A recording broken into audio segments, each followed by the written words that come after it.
10 Mandamentos de Deus é um dos eventos mais sombrios e misteriosos da história moderna de Uganda. O culto, fundado nos anos 80, culminou em uma tragédia chocante no ano de 2000, quando mais de 700 seguidores em um incêndio suspeito, possivelmente como parte de uma exterminação ou de um término de vida em massa.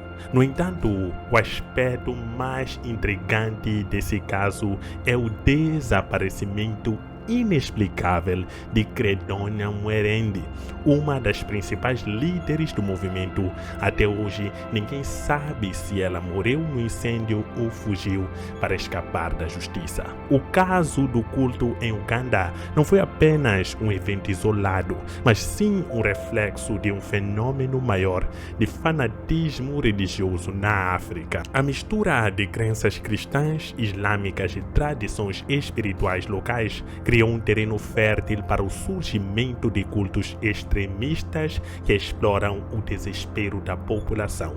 A religião desempenha um papel central na vida de milhões de africanos e a proliferação de líderes religiosos criminosos, muitas vezes sem qualquer regulação ou supervisão, tem levado à situação de abuso de poder, exploração financeira e, em casos extremos, violência e morte. O mar de 2000 em Uganda repercutiu fortemente tanto na África quanto no mundo, gerando debates sobre o fanatismo religioso e a necessidade de maior controle sobre grupos religiosos. O caso foi comparado a outros eventos trágicos, como o Sul em coletivo de Johnstown em 1978, quando mais de 900 seguidores do culto Jim Jones morreram na Guiana. A magnitude da tragédia em Uganda mostrou como a fé pode ser manipulada de forma destrutiva, especialmente em regiões onde a pobreza e a falta de educação facilitam a disseminação de ideologias extremistas. Nos anos seguintes à tragédia, o governo ugandense enfrentou pressão internacional para investigar o caso e adotar medidas contra o surgimento de novos cultos perigosos. No entanto, a falta de recursos e a influência crescente de grupos religiosos na política do país dificultam os esforços para impedir que eventos semelhantes voltem a ocorrer. O caso de Credonia Mwerendi permanece como um lembrete do perigo do fanatismo religioso e da facilidade com que líderes carismáticos podem manipular e destruir vidas em nome da fé. Mas como surgiu este culto?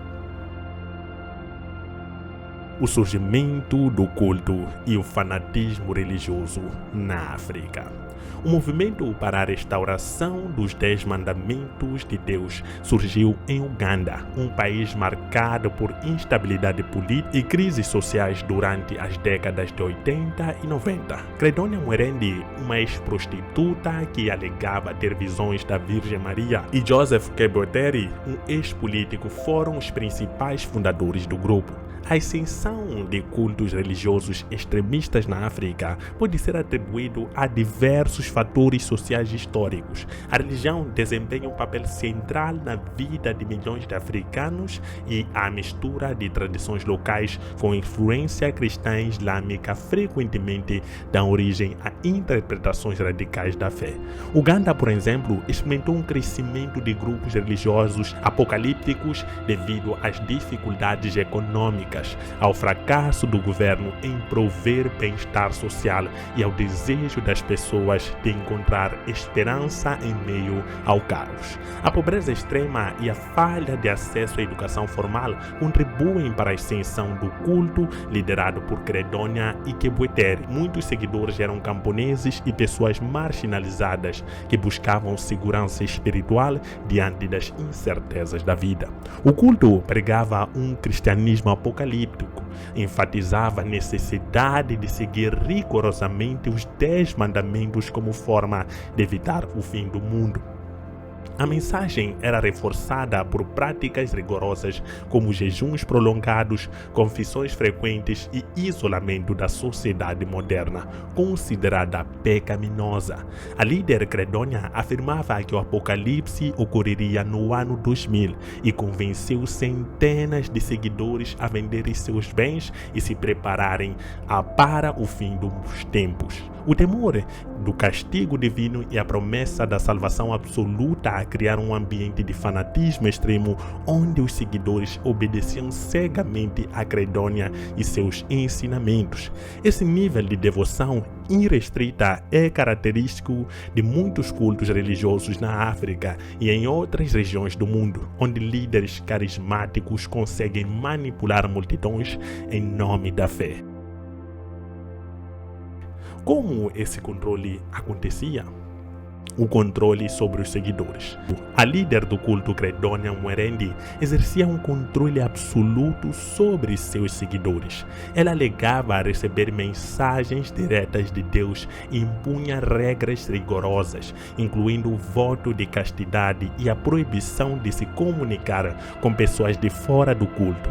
Relatos de ex-membros sugerem que ela usava técnicas psicológicas para manipular seus seguidores, convencendo-os de que desobedecer suas ordens resultaria em danação eterna. Para reforçar seu poder, Credônia promovia rituais de purificação e criava um ambiente de paranoia, onde qualquer questionamento era visto como traição e castigo divino. Os seguidores eram mantidos sob um regime de vigilância contínua. Eles eram obrigados a seguir uma rotina extenuante de orações, jejuns e serviços ao grupo. A fome e o cansaço constante ajudavam a quebrar sua resistência psicológica, tornando-os mais suscetíveis à manipulação da líder. O medo do castigo divino e a promessa de uma vida eterna, livre de sofrimento, criavam um laço emocional que fazia com que os seguidores se submetessem a qualquer ordem sem questionar. O grupo também se envolveu em práticas financeiras suspeitas. Muitos seguidores foram persuadidos a vender todas as suas posses e a doar os recursos ao movimento. Isso gerou suspeitas de que Credônia e outros líderes estavam se beneficiando financeiramente do culto. Havia relatos de que Credônia levava uma vida de luxo, enquanto seus seguidores viviam na pobreza extrema, convencidos de que esse sacrifício lhes garantiria um lugar no paraíso.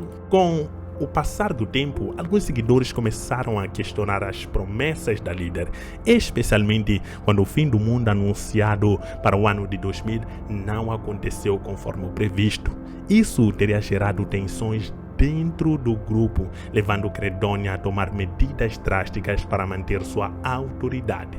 O massacre de 2000 pode ter sido uma tentativa de eliminar os dissidentes e impedir que a verdade sobre os abusos financeiros e psicológicos viesse à tona. O dia do fim no ano 2000. O grande evento que marcou a história do culto ocorreu em 17 de março de 2000. Nesse dia, um incêndio devastador destruiu a sede do grupo na vila de Kanungu, matando mais de 700 seguidores. Inicialmente, pensava-se que se tratava de um suicídio coletivo semelhante ao de Johnstown, na Guiana, em 1978. No entanto, investigações subsequentes revelaram que muitas das vítimas estavam trancadas no local e não tinham como escapar. Algumas autópsias indicaram que algumas das vítimas já estavam mortas antes do incêndio, levando à hipótese de que o evento foi um assassinato em massa, possivelmente para recobertar fraudes financeiras dentro do culto.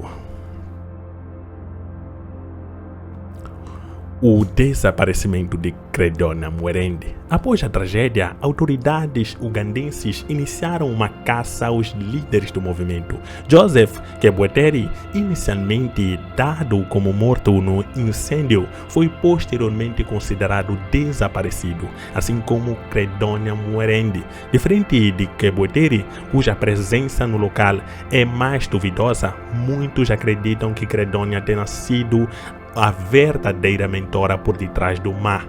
Relatos de ex-membros do culto sugerem que ela era a figura dominante do grupo e que sua ausência entre as vítimas indica uma fuga planejada. As investigações internacionais nunca conseguiram determinar o paradeiro de Credonia. Algumas teorias sugerem que ela fugiu para um país vizinho, como a República Democrática do Congo, onde poderá ter recebido proteção de grupos paramilitares. Outras hipóteses apontam que ela pode ter mudado de identidade e levado uma vida anônima. A falta de evidências concretas faz com que o caso permaneça um dos grandes mistérios da história recente de Uganda. A tragédia de Kanungu gerou repercussão internacional e fez com que o governo ugandense endurecesse a fiscalização sobre grupos religiosos. Centenas de pequenos cultos foram investigados e alguns foram dissolvidos. No entanto, até hoje, nenhuma das principais figuras do movimento para a restauração dos 10 mandamentos foi levada à justiça. Muitos familiares das vítimas ainda buscam resposta, e a justiça e algumas ONGs e organizações de direitos humanos pressionam o governo de Uganda para reabrir as investigações sobre o caso. Mas até agora, poucas novas informações vieram à tona, e Credonia Mwerende é uma das pessoas mais procuradas da África, e este caso marcou o continente africano. O que você achou deste caso? Coloque nos comentários a sua opinião. Não esqueça, o lema do canal é olhar a África em uma perspectiva africana. Tchau!